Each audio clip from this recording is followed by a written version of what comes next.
Сәлем достар, ең алдымен каналға жазылып лайк басып, колокольчикті басып кетулеріңізді сұраймын. 6-шы тарау. Денсаулығыңыз өз қолыңызда. Әйел ретінде әрқайсымыз тән саулығын сақтаудың жолдарын білуіміз керек. Дәріс шығарушы компанияға сенім артып отыра беруімізге болмайды. Теледидардағы жарнама ешқашан бізге қажетті ақпаратты бере алмайды.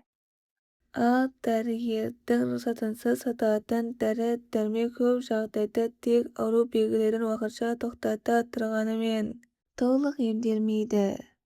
Егер біз әйелдің рөлі туралы ескі түсінікте қала берсек, денсаулығымызды сақтау үшін ескі әдістерді қолданар болсақ, табысқа жетуіміз қиынға соғады. Медицина және фармацевтика өндірістері әйелдердің күшін алып жатыр. Мұны тоқтататын кез келді.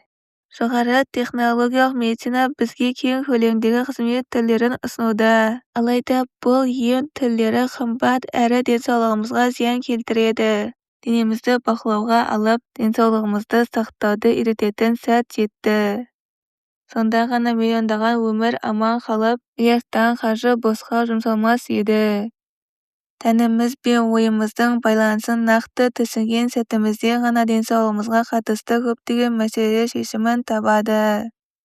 Өзіңіз туралы, өміріңіз жайлы үйренген әрбір ақпарат сізді сөзсіз табысқа жетелейді.